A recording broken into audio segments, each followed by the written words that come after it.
Hi, all you amazing folks, and welcome to Kelly's Chronicles, my channel where I sit down with individuals living just everyday quiet lives, and we listen to their extraordinary stories that are hidden behind normal, just quiet existences, because here we believe those lives are the most important.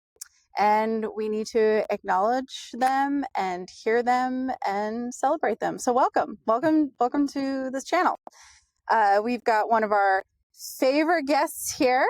I'm gonna stop calling you a guest, Dad. We're just our frequent flyer, Chuck, Dad.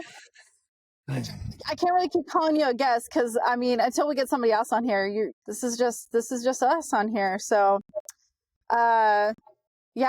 How has your week been? My week's been good. I'm feeling a little festive today. I'm wearing a sweater with a sweater here. Yeah, Sweater looks on. good. Yeah, Danny bought it for me. Oh, well, that's good that your husband buying you nice clothes. Yeah, he got it for me, and this week I got to meet. So we're on the Jason Bonham tour. I got to shake Jason's hand, and he's John Bonham's son. That is the drummer from Led Zeppelin. For all of you who do not, Who has passed on. who has passed on. Really cool guy, awesome guy. He wears a really cool leather jacket that I admire.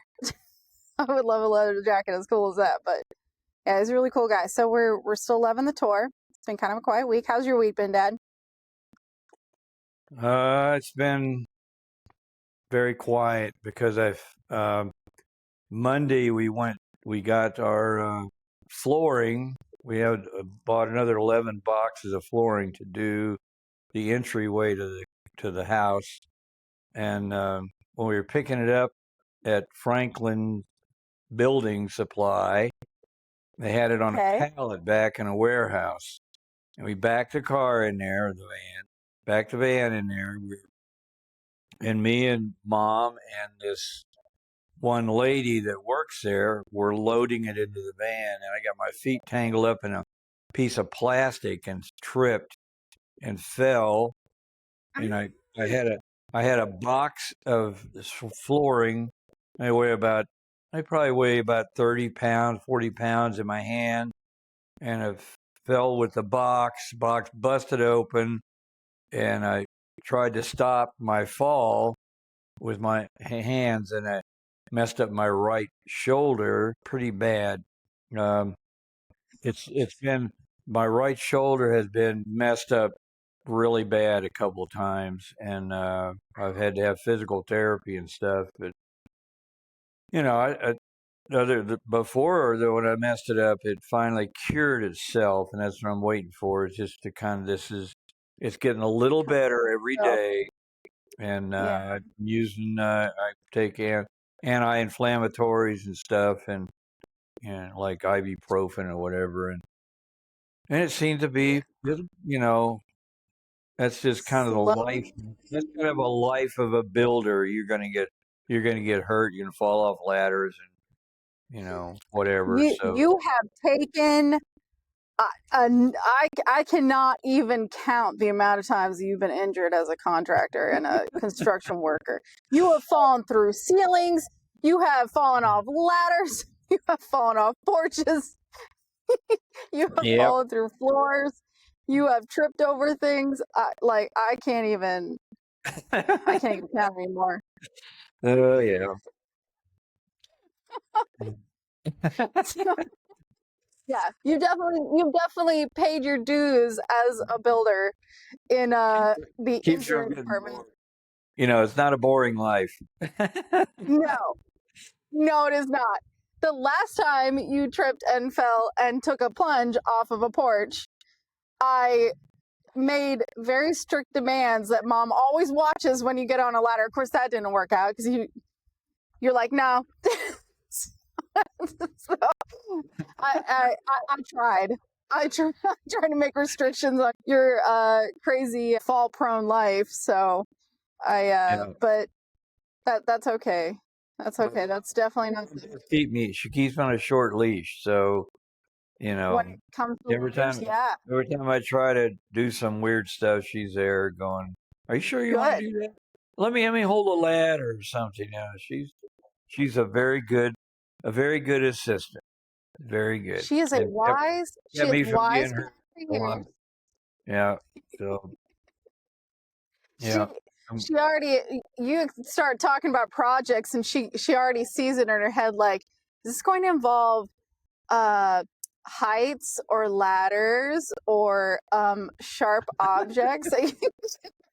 um, She'll wrap you up with bubble wrap. Make sure you there don't. you go.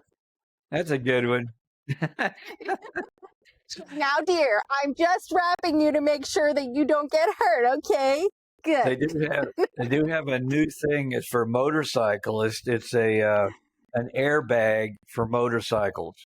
Seriously, it's like it's a vest you put on, and there's a lanyard that goes from the vest to the motorcycle. I'm not sure where it goes on the handlebars or what, but if you're in an accident, it inflates instantly. I mean, like within a tenth of a second, and Yeah, and inflates and protects your upper body because you got a helmet. which is So so yeah, so cool. it's pretty cool. Yeah, Very maybe I should wear one of them and have it attached to the ladder. So if yeah. I I think that's fall, it'll pop open, and I'll just bounce around in the yard. I support this notion. I think this is a great idea. Okay, I'll go get one. Okay. Yeah, you definitely last week we had really started to talk a more about grandpa being in Turkey, your dad being in Turkey. But then we offshooted to something that we had totally forgotten about, which was his time in World War II, which is really a major event in his life. He did Yep. some pretty awesome heroic stuff in his time, and definitely had some pretty wild adventures. So we're actually gonna take a pause on Turkey. We might go back to it by the end of this podcast, but we're gonna kind of dive back into World War II with Grandpa because he had some pretty wild adventures in the South Pacific. So let's pick up where we left off on that one, Dad, and we'll take it from there. Okay. Well, he was raised in eastern Colorado in the Dust Bowl on a dairy farm, and not a good life. He had 5 brothers and sisters, and they were basically living on beans and I guess bacon or something. I don't know what they didn't have much. So with that many Yeah. kids in the Dust Bowl, during the Depression, I mean, it was like 2-time losers. Not only were they in the Dust Bowl, but it was a depression going on. So as soon as he graduated from high school in 1937 or 38, and as soon as he graduated, he went and joined the Marine Corps. And he did it for 2 reasons. Because he had, I guess, always loved the Marines and seen all the war movies and stuff about them. And plus, he was able to make enough money every month to send home to his mom where she could buy groceries for his siblings. He didn't make much money. He didn't make much money back in those days, but a dollar went a lot further than it does now. So he was sending money home, and he went through boot camp in San Diego, and immediately upon his graduation from boot camp, he was sent to Pearl Harbor in the Hawaiian Islands. And you might remember that that was what started World War II for America, was the bombing of Pearl Harbor by the Japanese. Well, he assigned as a gate guard in Hickam Field, and there was a Marine detachment there, about 20, 25 Marines that were specifically there to do gate guard duty at Hickam Field, which is right there by Pearl Harbor. And so he was there for, I don't know, I would say probably about a year. And I got pictures of him, when he had like parties and stuff, and it was somebody there taking pictures, and he had a picture of him with a shark. He had the shark laid out in the sand and his mouth open, doing the Oh, that's typical awesome. guy thing, And Yeah. he actually had a pair of shorts on, so I could see his legs. My dad never wore shorts, and he never went swimming. All the time I was growing up, I never seen the man's legs. I don't know if he had. So this picture is Yeah. whoa, look, Dad's got legs. Oh, so so anyway, he was there for, like I said, about a year, and about, I'd say, 6 months before Pearl Harbor was bombed, he was shipped to Samoa to do have a tour down in Samoa, because Okay. Samoa is it's a big island group. There's Western Samoa, which is it's basically Australian protectorate, and then there's American Samoa, and that was our thing, and it was a big Okay. before World War II. Well, I guess during the war too, it was a coaling station for ships that used coal in their boilers. They would come into Samoa and refuel, load the coal on, and plus it was a strategic military installation. The Japanese had went down in the islands of the Pacific. They were given custody of many of the islands after World War One and the Russo-Japanese War. They were given custody of a lot of the islands in the Pacific, and they Oh, fortified them. They were preparing for war for decades before the war happened, and they were on these wow. islands, and they were fortifying them, and they were I didn't know that. taking over islands as well as they could. They would take over an island and fortify it and put troops there and ships and stuff. And Samoa was right in their gun sights. They wanted Samoa bad, and so after the Japanese bombed Pearl Harbor, they fortified Samoa quite a bit, along with some of the other islands in the Pacific that were British or French. Britain had been fighting the Germans, and of course the Japanese were their allies. So they've been fighting. They'd been Yeah. fighting since 1939, when the British or the Germans invaded Poland. That's what started Hmm. World War II. And so by the time Dad got involved, this was in like 1942. So the British have been fighting the Germans and the Japanese for 3 years. And at that time, the Philippines had fallen to the Japanese, and Singapore, which is a British colony, fell to the Japanese, and a bunch of other places in Malaysia and Indonesia, and on the mainland of Asia in China had fallen to the Japanese, and so they were worried. America was extremely worried that the Japanese would attack Samoa. So Dad got sent down there, and he was pretty Okay. much alone.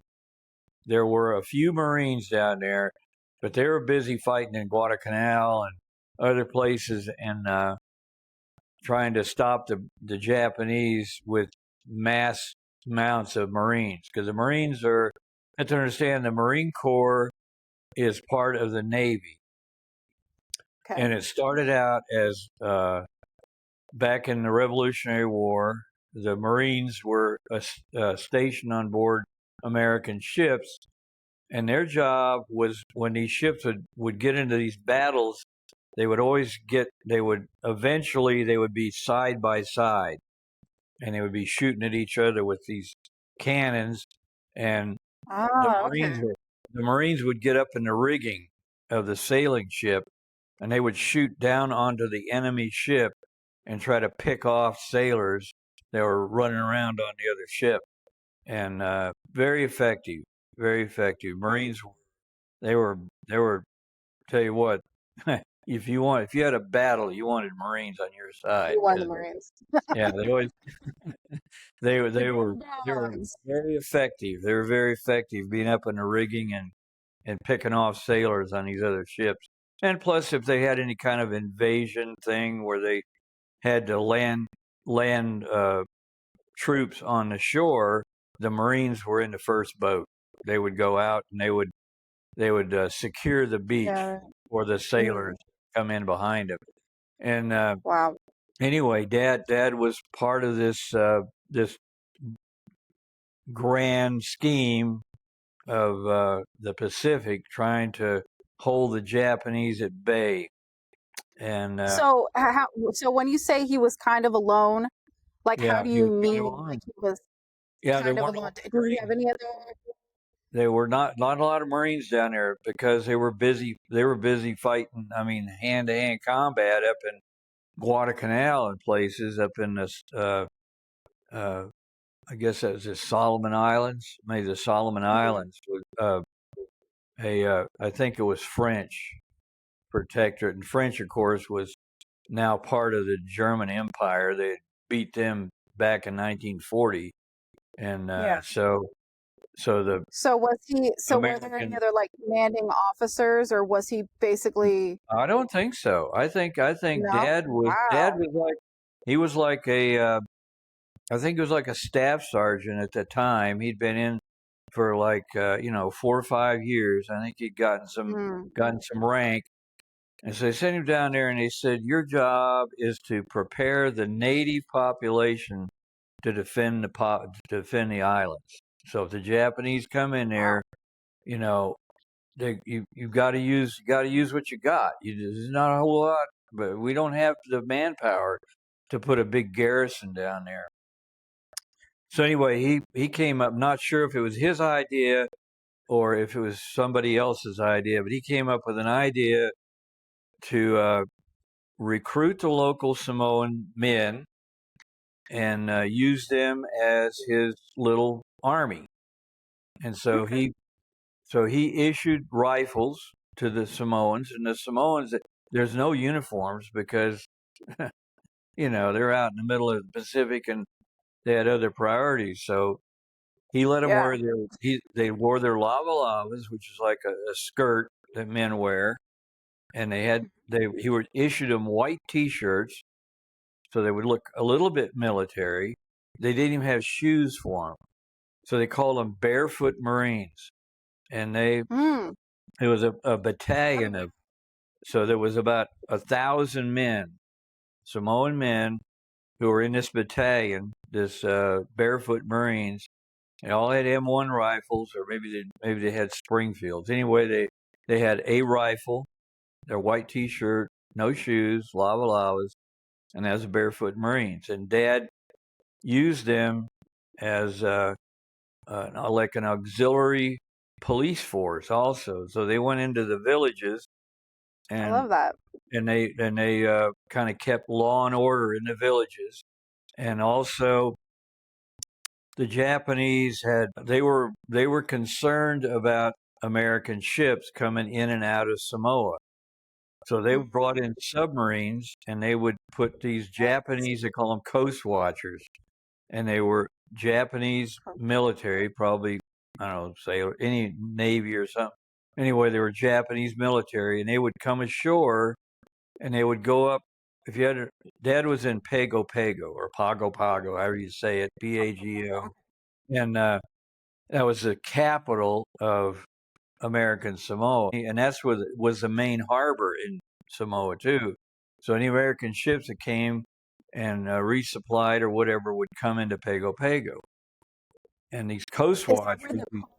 is that where the coaling station was too? Right, exactly, Okay. and the harbor was surrounded by mountains. I mean, just Mm. and these mountains were very steep, and they went right down into the water. And uh, so you look, it was a jungle because it's tropical. So Hmm. here's a mountain or mountains covered with jungle all around the harbor. And that's where the Japanese coast watchers would go up and they would find a little place up there in the jungle and probably dig a foxhole. They brought a radio with them. They brought a transmitter with them, and they would watch the ships come and go in the harbor, and then they would radio to the submarine where they were, what ship was coming in and which was going out, and then Yikes. the submarines would set outside the harbor and wait for the ships to come out and they torpedo them. And they lost quite a few ships just outside Pago Pago Harbor because of these coast watchers. They had a primitive radio station there that they had a direction finding, and it's very simple technology. It just have like a box that can tell you approximately where a radio transmission is coming from. So Dad had this direction finding equipment, and he would hear the Japanese coast watchers on the radio broadcasting their information to the submarine. And so he would say, "Oh, okay, they're right up on that mountain right there." And him Could and a he like couple of, pinpoint? Could he use that equipment to pinpoint where it was transmitting from? well, pinpoint to he would know about which mountain because there's mountains all around his harbor. So he'd know just about approximately where they were. And he would take a Okay. couple of these Samoan, these barefoot Marines, and they would climb up this mountain, and it was almost vertical. I mean, it was Whoa. like this. If you ever see pictures of Pago Pago, you'll see the mountains, and you'll see So that was the a tough jungle time. covered mountain that these guys climbed up, and they would go tree to tree or swinging the vines or whatever to get up, and then they'd mess around up there. And these Samoans, of course, they knew these jungles like Oh the yeah, back of their hand, and they would get up there and find these absolutely. Japanese and terminate them. And Yeah. then the next day there'd be another one.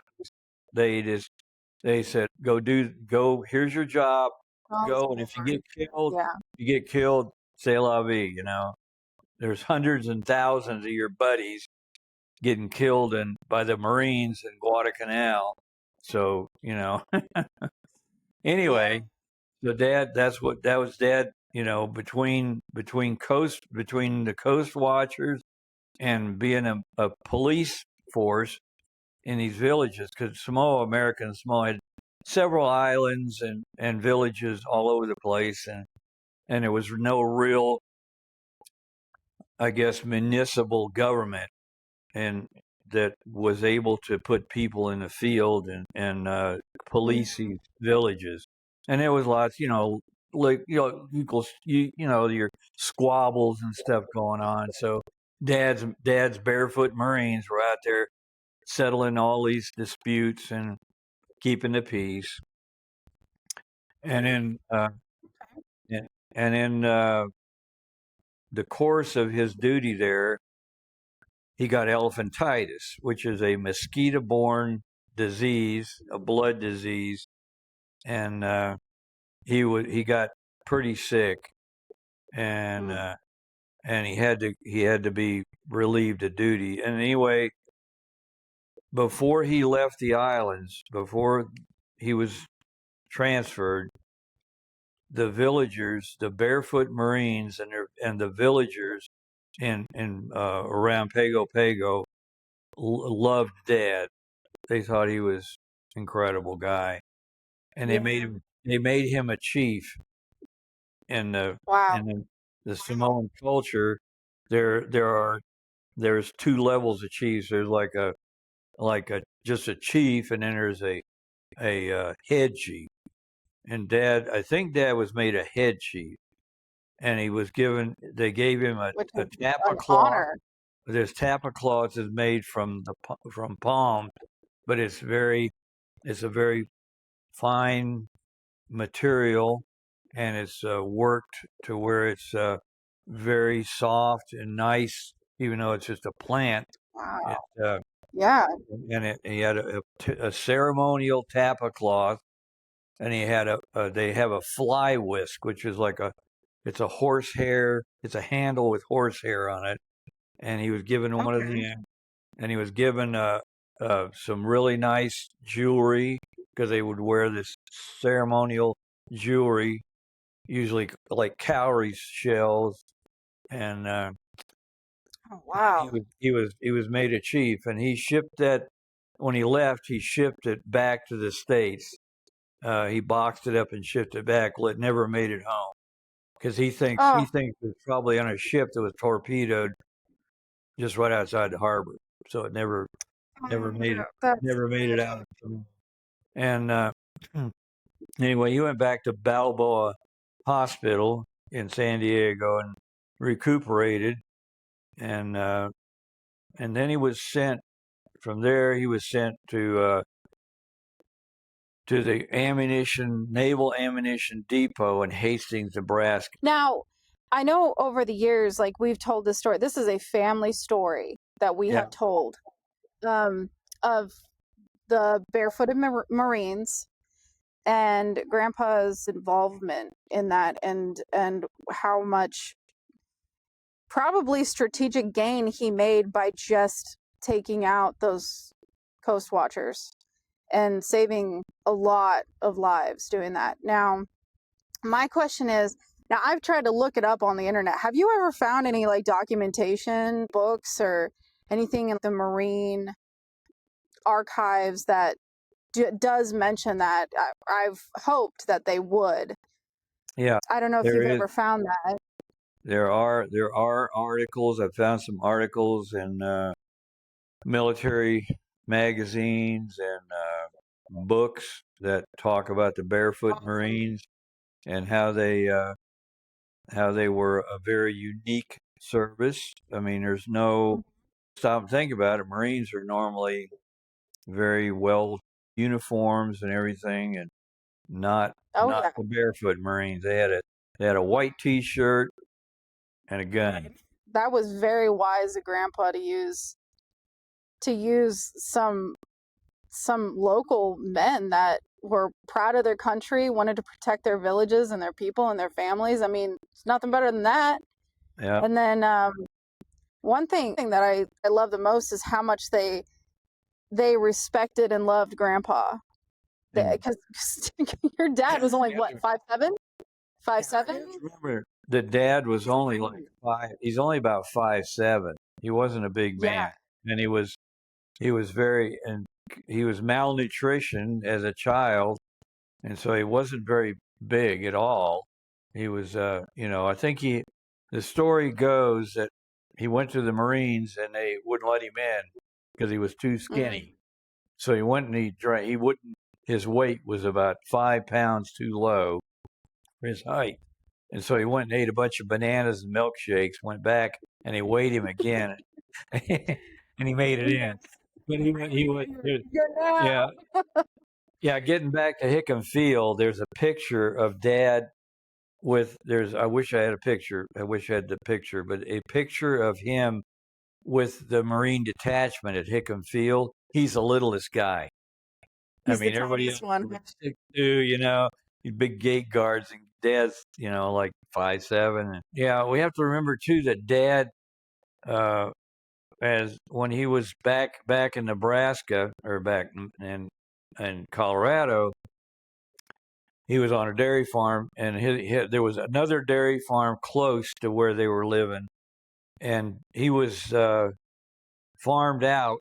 I guess you'd say farmed out for $1 a day to work on this neighboring dairy farm, and he milked 34 cows morning and night for about a year, and he had a grip you would not believe. He would, if you ever grabbed a hold of you, you weren't going to go anywhere.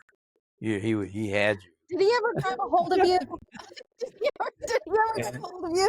And, like, Yeah, and so that was probably part of what made him, you know, able to control these Marines.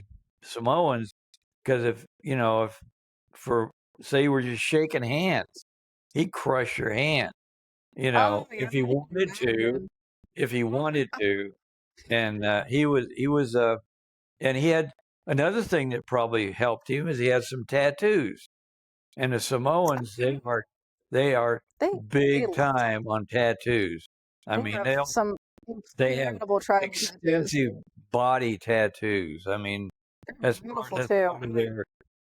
part of their culture. When they get to be like, I don't know, 12 or 13, they start getting tattoos, and they have their torso and their Warrior. leg, everything is tattooed, and that's just part of Yeah, their culture.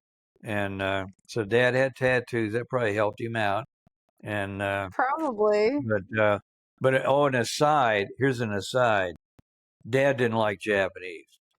Have anything made in Japan? He didn't like anything about it because his detachment. I was talking about his detachment, Hickam Field. The Japanese bombed the Marine barracks at Hickam Yeah. Field, and he killed all of his buddies. So he's And mad. so, yeah, Dad was pretty upset about that, and as anybody would be, and Absolutely. he was definitely anti-Japanese and didn't like Germans either. He did not like Japanese after having all of his buddies killed by in bombing Pearl Harbor. Dad did have a scrapbook, and it's around somewhere. Maybe in another story we'll find it. Be able to find it in the scrapbook, and it's been censored. He had Yeah. Dad had pictures in there of The naked Samoan women, and Dad and Mom found out and she took those pictures out and burned them or something. And yeah, my grandma.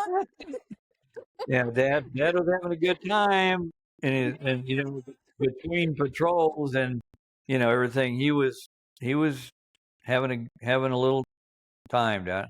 I don't think I've got any. I might even have Samoan relatives. I don't know.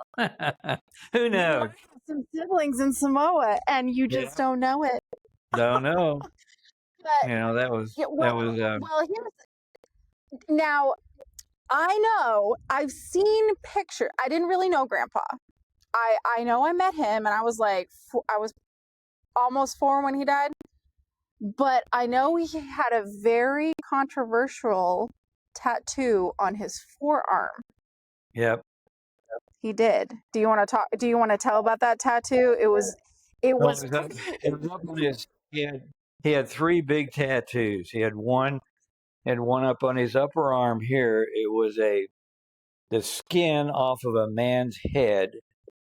So it just had it was like the eyeballs with no eyeballs, just a hole, and and wow. then and then the mouth, same thing, and it had a dagger going down through the skin, down and coming out of the throat here, and then it had a banner wrapped around the whole thing. It said "Death before dishonor." Then he had another one on the other sleeve that was four roses, and Four Roses was a big time whiskey back in the 30s and 40s. It was a very popular brewed Ah, whiskey. And so he he had was a so he whiskey had a roller, whiskey huh? tattoo. And then down on his forearm, I think on his right arm, he had the Marine Corps emblem and his date of enlistment. But unfortunately, it got infected, and it was just a blue black blob. You couldn't see. Okay. There's no detail at all. It was totally obliterated.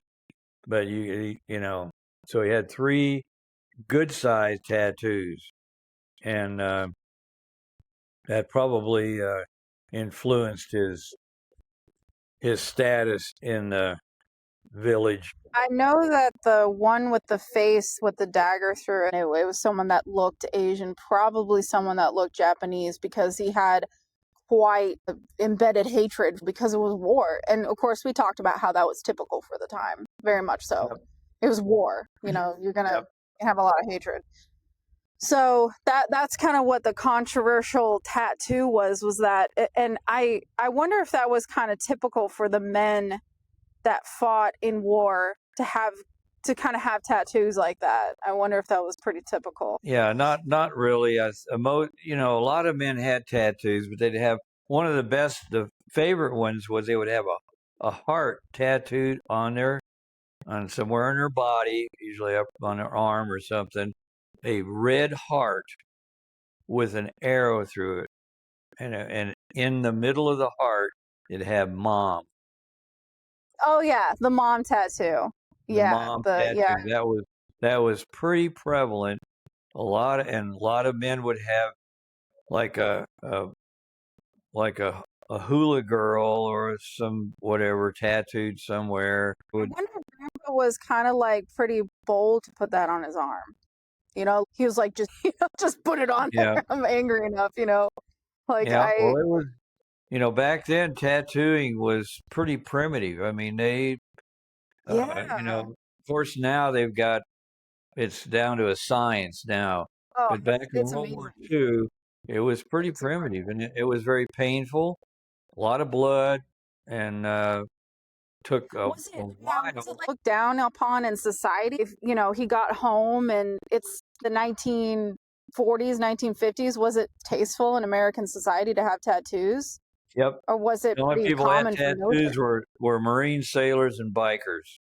You Okay. just and maybe an occasional truck driver. So Ah, it was kind of like uh, would he cover if it you up? had a Would he tattoo, it keep was it like kind of like covered? it marked you as like a lower class person. You wouldn't Hmm. see some executive of some oil company or something with a tattoo, Oh, and that just wasn't. The tattoo was seen if he's wearing a short sleeve shirt, or you could see the blob marine emblem. You couldn't see the yeah. upper arms. You could see the blob, and he was instantly categorized as being probably a marine or a sailor or something, because no upright citizen would ever have any of those nasty tattoos. And it's totally now. It's like you know, Has a tattoo. A tattoo. everybody's got. It's crazy. I mean, it's like of course, it's a fad, and Yeah, it's a trend. but It's kind of fun now. Like yeah, like it's art. Kelly has even got a tattoo. I do. I got my. Uh, Well, Danny needed to get his ex's name covered up, and I've always wanted one. Just always wanted one, and so I designed one. And we were in New York City, and he was like, "We got to get this name covered up." I mean, we were like getting serious. We had been dating for 6 months. He was like, "This has got to happen." So we found a place called Three Kings down in, I think it's down in Brooklyn. I can't remember. Anyway, it's pretty famous. I've actually met people along the road that know where this tattoo parlor is. So we meet a lady. She was from Colombia. She's Colombian. She had Sailor Jerry tattoos from her head to her toe, covered in them. Beautiful tattoos. So I showed her my design, and I was like, I really want to do this design. I wanted orchids because I love orchids. Mom grows orchids, and it reminds me of mom, reminds me of home. Danny couldn't decide on his tattoo. We thought about putting like a truck or something on his arm.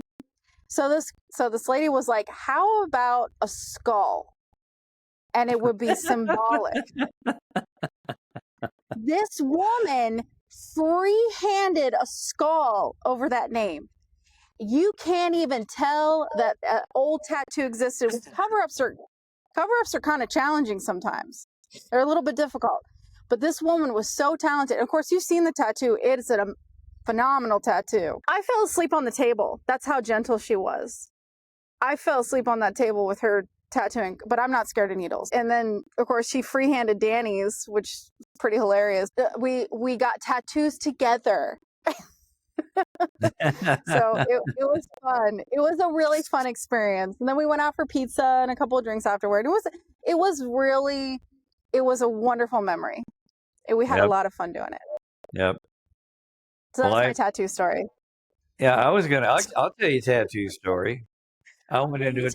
You tell a tattoo story. Everybody was getting all in my unit in the Navy.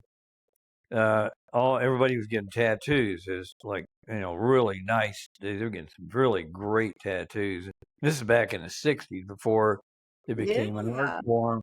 But they found some artists.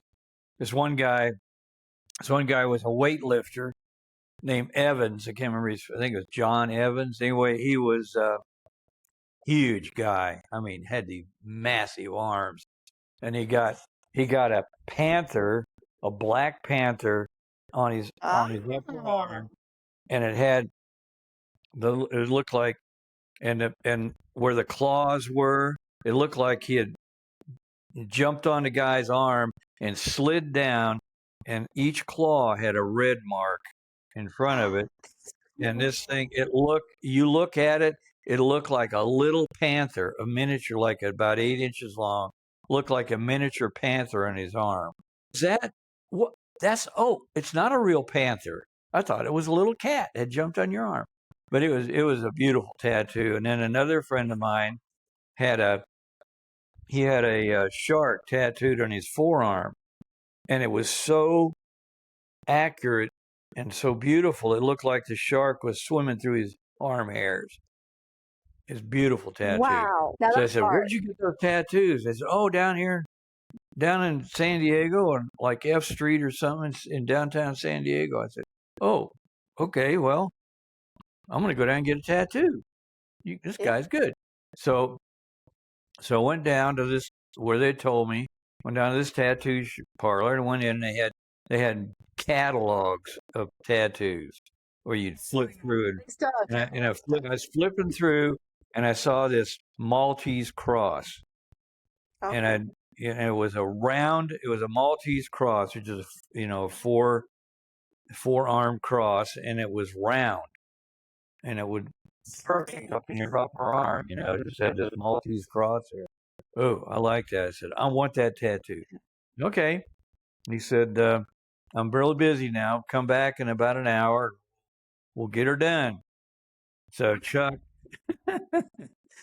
goes out and found a local liquor establishment and proceeded to drink and get pretty messed up. And so I said, "Oh, it's been an hour, so I'm gonna go get my tattoo." I couldn't find it. I could not find that tattoo. I mean, I walked miles in downtown San Diego, and I could not find that tattoo parlor again. So I never got a tattoo. But if I would have got it, you are definitely tattoo free. I do know that.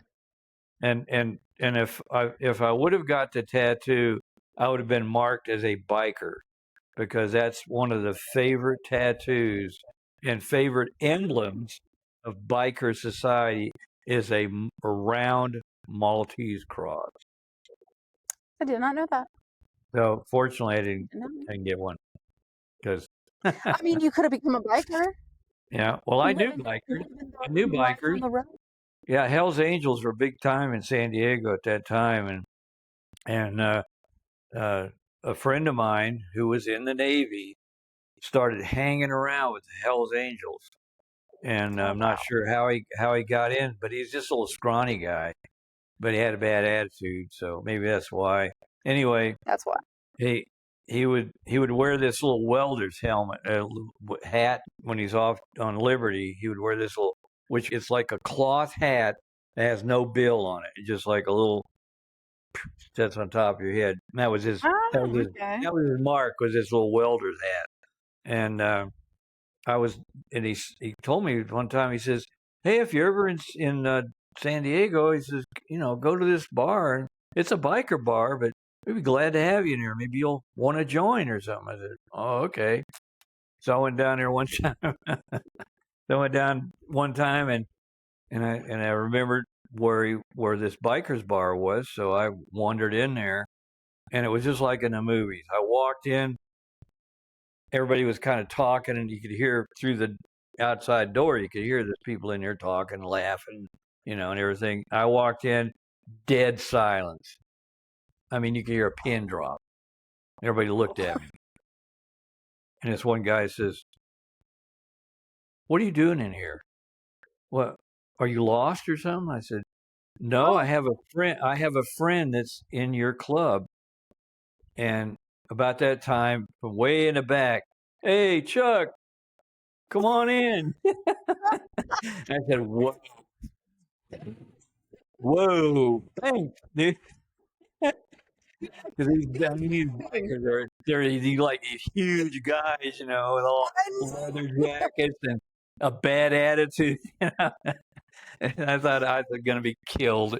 But anyway, he called me, and I went back there, and I had a few beers with him, and I met a couple of his friends, and it was good people. There's girls in there and everything. It was, just a big social club, basically. But Yep, they're just you better have a friend in that club, or you better, or you better be big and mean too.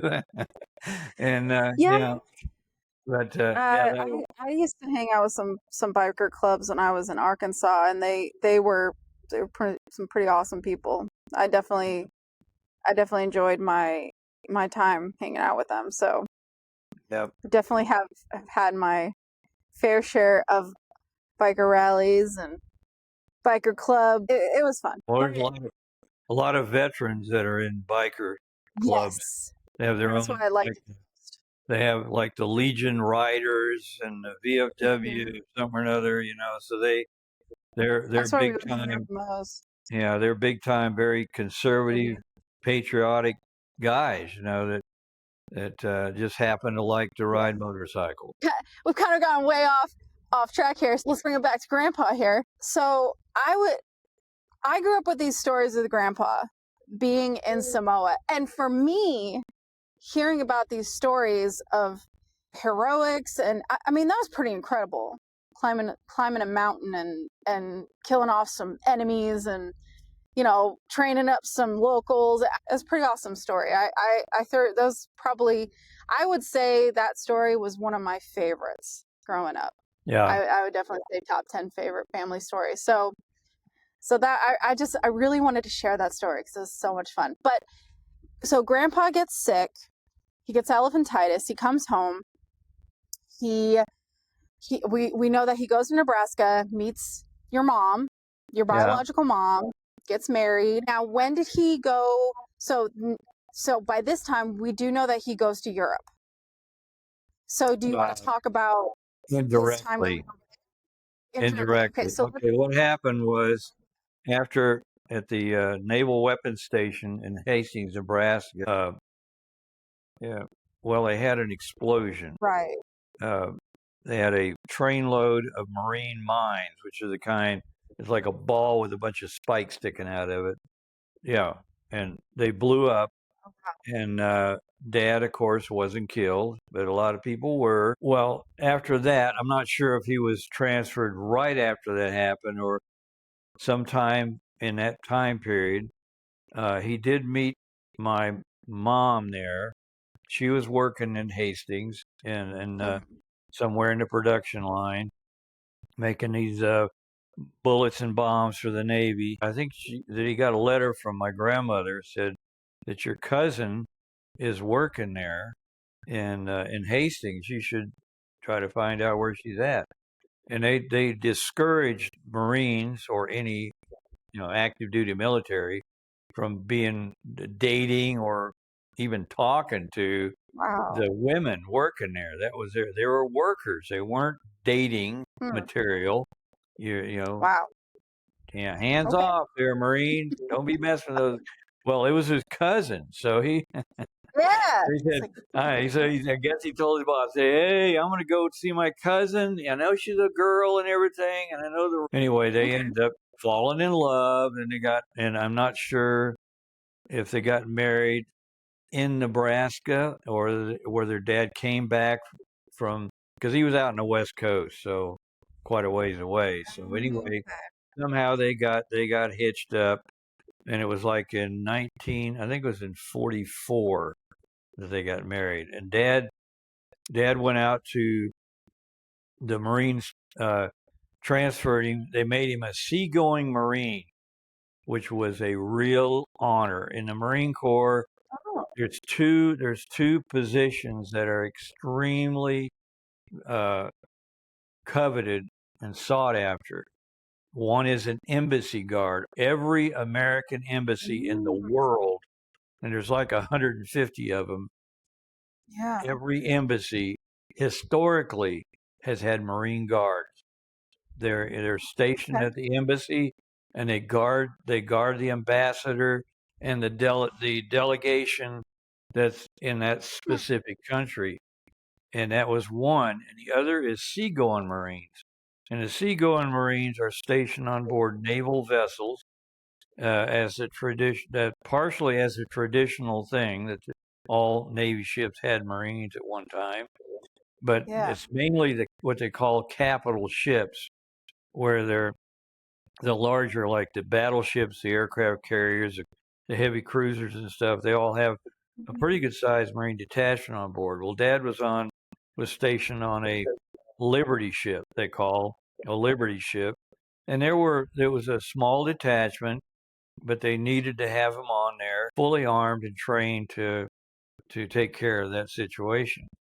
And Dad was on a ship. It was a Liberty ship that was built, I believe, built by in the Kaiser shipyards, either in, I'm not sure if it was in Oakland or if it was in Los Angeles, but they had big facilities there. They were turning out Hmm. a ship a day, every Wow. day. They were turning, and Every day. these weren't little ships. They were about 400 uh, 400 to 500 feet long, and they had they were fully armed. They had gun mounts all What? over, anti-aircraft, and Yeah. as a matter of fact, Oh, that's was great. Oh, okay. this was uh, a 5-inch 38. This is a 5-inch shell, 38 caliber, 5-inch 38, and Dad had it made on board ship on the General Iltinge, and it's of course the shell casings were all brass. So this is brass, and around this they have coins from Australia and India Oh, and wow. all of the places, and have the Marine Corps emblem on there. You can see that, and it's an Oh, ashtray. that's It's an ashtray really. for you non-smokers. They have the little thing here to hold cigarettes, and then they have a lighter. They have a holder here for a lighter, and then this is a I got somewhere I have the projectile for this. This is a 20 millimeter 20 millimeter shell, I believe. And Okay. anyway, Dad had this made on board ship, and and it's always been kind of a cherished thing for me, and a definite cool souvenir. So anyway, Oh, so Dad absolutely. Dad went on the I don't Dad even went on you the when you haven't general. had it. Yeah, Dad went on the General Iltinge. It was Eltinge. General. I'm not sure who General Iltinge was. Probably Okay. Army, and just an honor because they had so many ships. They were just naming them after anything. And Okay. anyway, he went on board. He was a plank holder, what they call a plank holder, which is the commissioning. If an individual is on a ship that's being commissioned into the Navy, he's a plank holder. Okay, so Dad was a plank holder on his ship, and they left out of San Diego, I believe. Anyway, they left out of the west coast of the United States, and they went to Hawaii and messed around there, and then they went on to Tinian. And Tinian was an island in I believe, the Marshall Islands, and it was the island. They came in here and took it from the Japanese. So this was like in 44 to 45, something like that. And they had fought a tremendous battle there. Thousands Oh, of Marines and Japanese were killed. on this island. Yikes. Then what they wanted it for was for an air base. Okay, so they wanted as soon as the battle. As a matter of fact, while a battle was going on, the Seabees, which is a Navy's construction outfit, the Seabees were on the beach with bulldozers making a runway while the battle was Seriously? still going on. And Oh my gosh. they got this runway built, and they brought in B-29s, which were huge American bombers, and they were going to bomb Japan. They were going to bomb it with conventional weapons, and they also were going to use nuclear weapons. Now, the USS Indianapolis What do they do? was the ship that carried the bomb that they used on Hiroshima, but they also bombed Nagasaki like a week later. So there was two bombs that were brought to Tinian, and I think Dad's ship might have brought one of those bombs because he went there. Oh, If you look at the time, now I have Dad's got a map. He didn't keep any kind of diary or anything, but he had a map of the Pacific, and well, exactly as a world map, a little world yeah. map about 15 inches long and 12 inches high, just a little map like almost like a placemat in a some restaurant. Anyway, Yeah. he marked all of his journeys on this map, and he put the dates and everything. And that's the only record I have. The only record. And he went into Tinian. He went into Tinian about the same time as they were arming these B-29s to go over Japan, and they Oh, were wow. using. And so he may have just brought bombs. He may have brought 1,000-pound bombs because this is a cargo ship. So he may have just been 1,000-pound bombs, but I think he might have been involved in the nuclear end of it too. So anyway, Dad left That's Tinian incredible. and he went down to Australia. He crossed the equator, which means he was in a shellback. He was because in the Navy it's a big deal to cross the equator. Not so much the international date line, but the equator.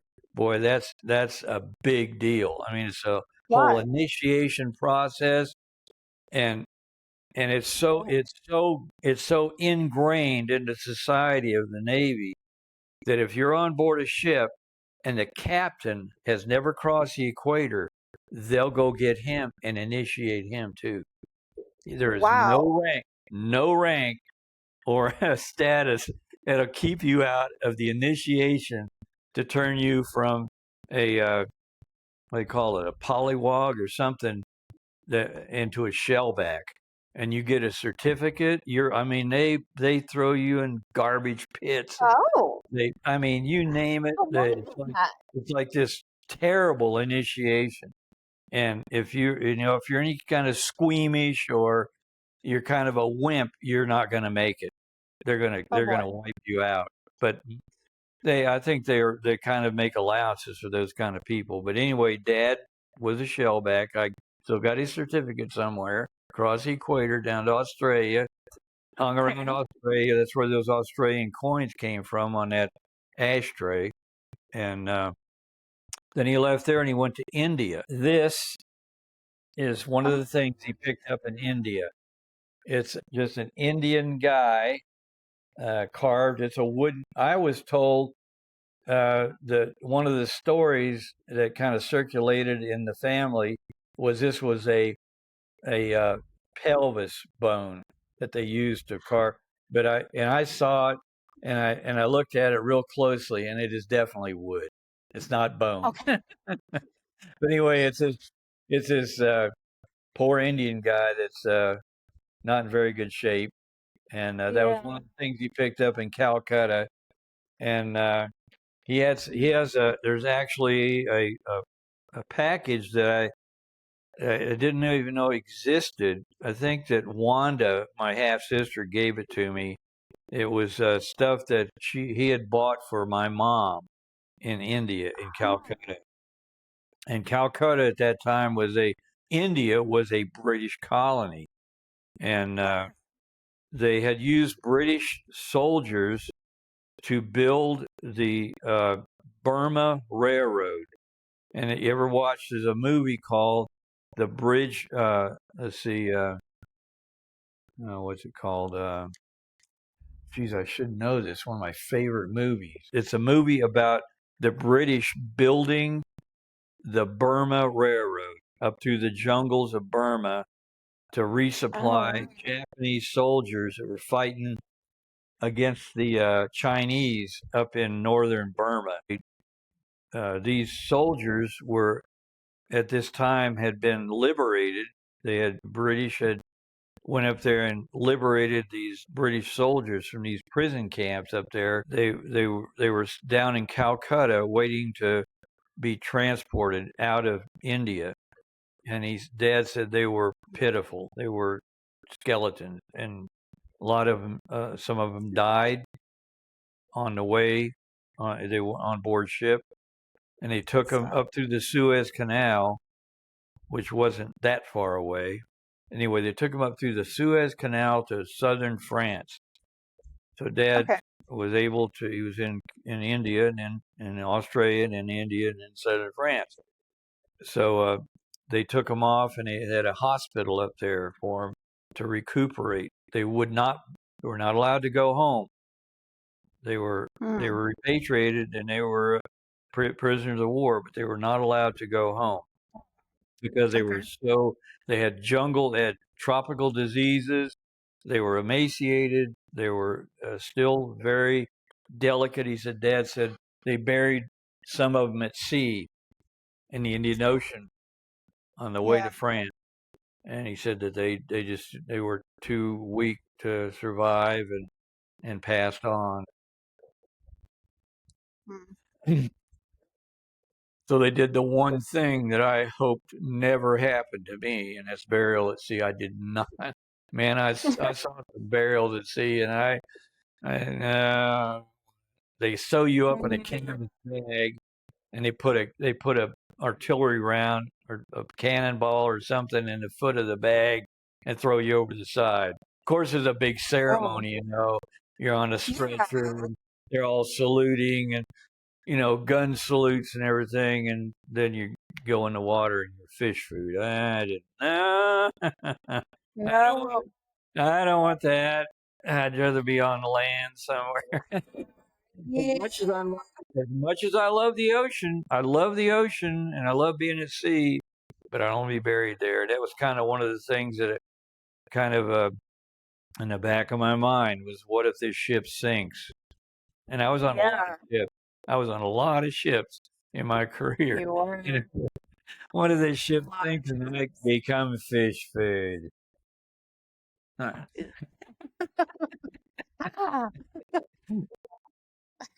Too many back horror movies.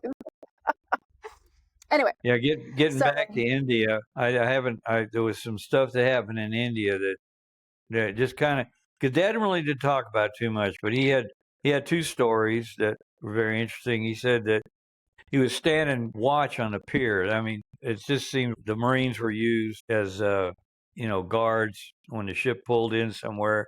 They would put the Marines out to guard the gangway and keep people from sneaking on board. He was out there one day, and he was walking the pier, and he looked down in the water, and there was a dead person in the water.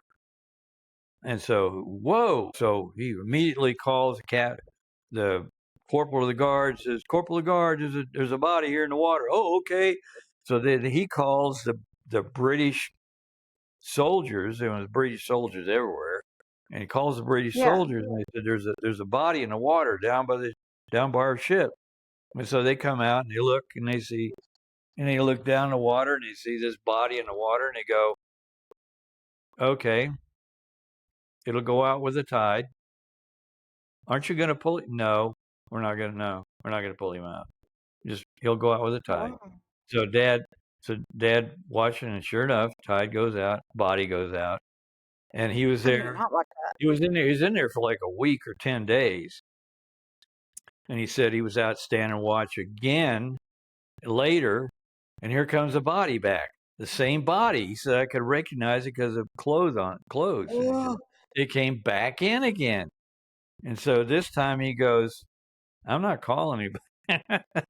He said they didn't pull him out last time. They're not going to pull him out this time. So he just watched somebody go out with the tide, and he said that was just they just had a real laissez-faire attitude toward life Wow. in general in India. And he said that Yeah. another story was he was out in Calcutta walking the streets, just looking around, and he said he was around these British soldiers.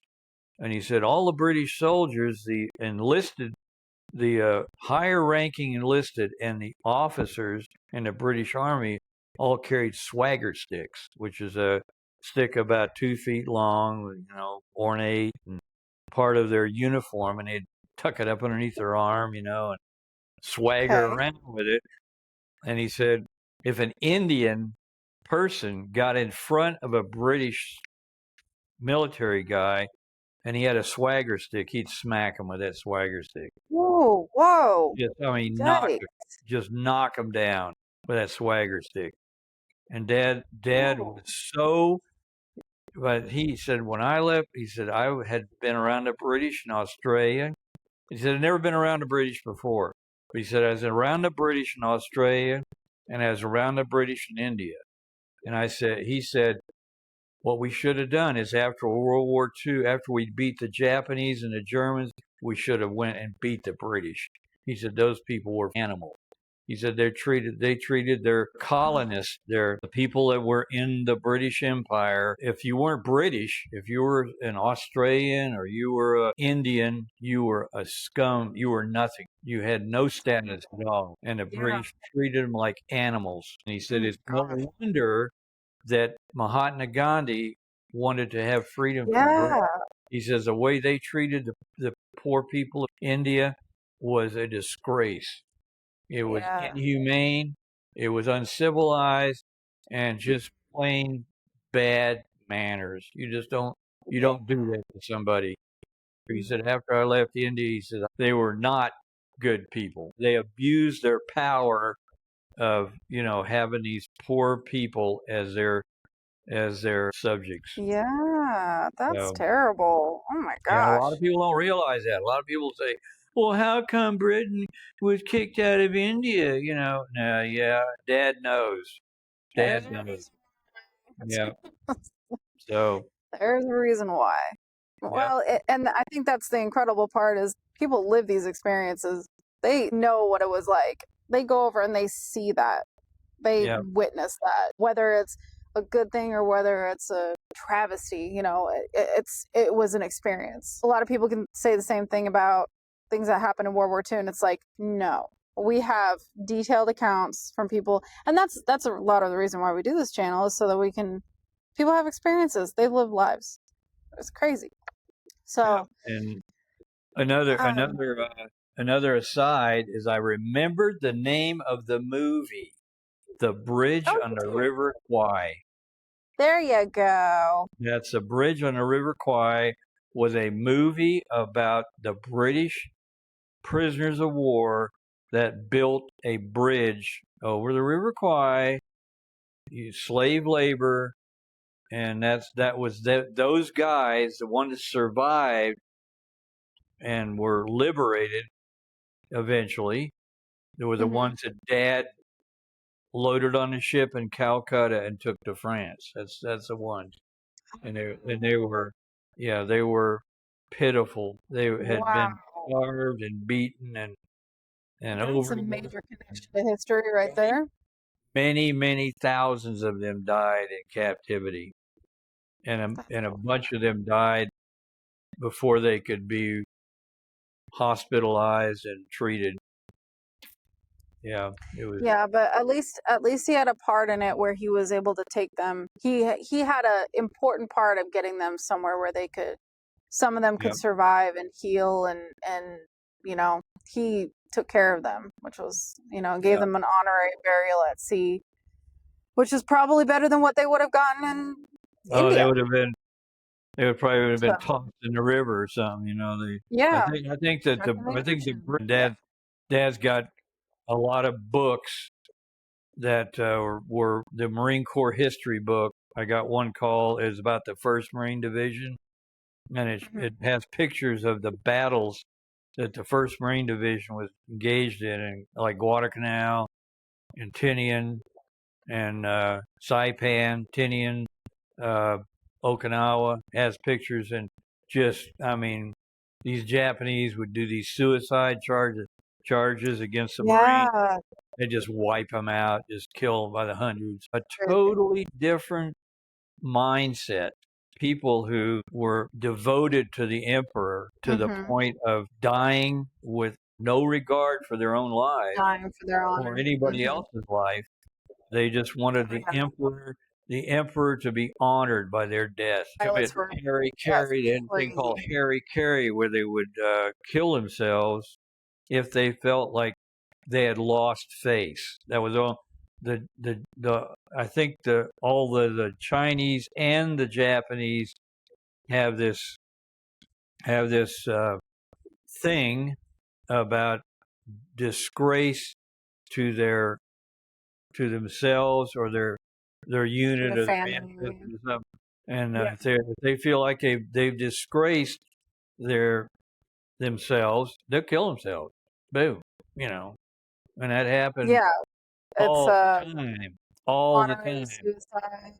Like they very rarely they would capture if they got into a big battle with the Japanese.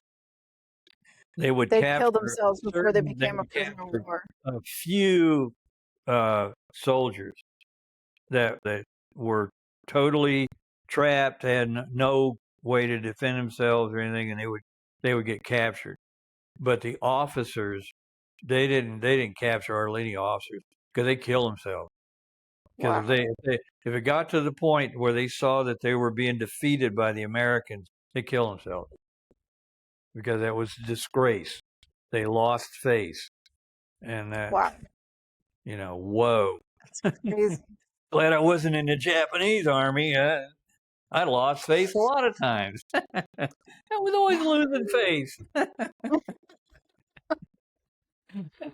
I look back. I was a rebel.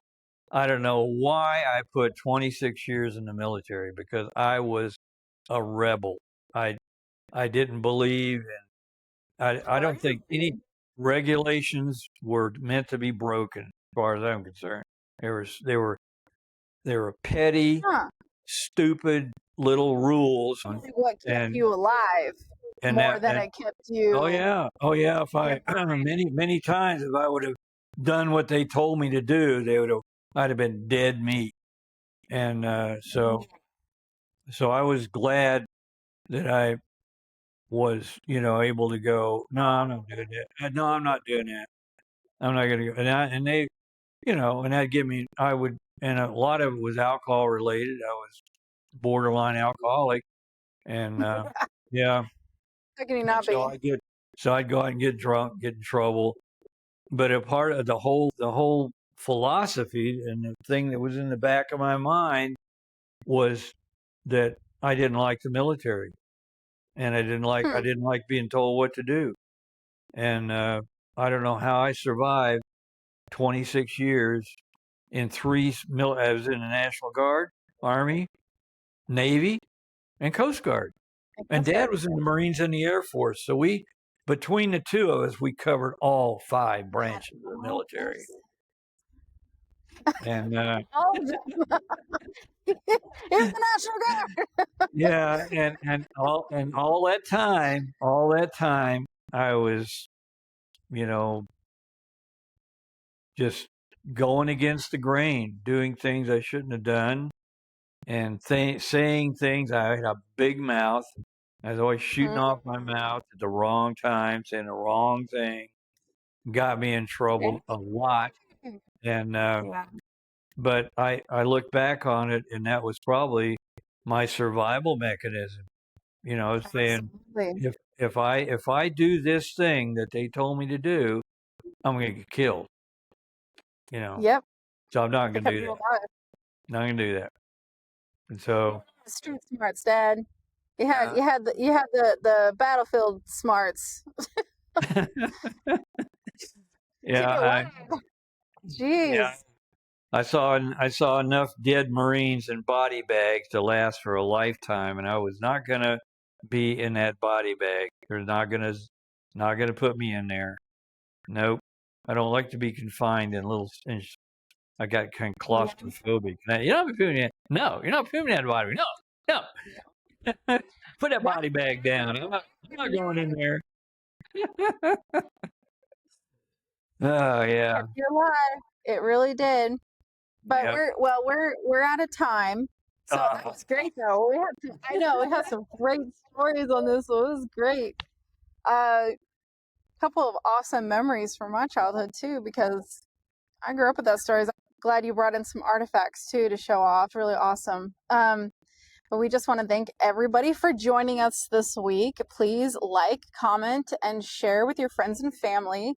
We're on here to share extraordinary stories about people that live just normal, quiet lives. And I think those are the most important stories out there. They're the ones that matter.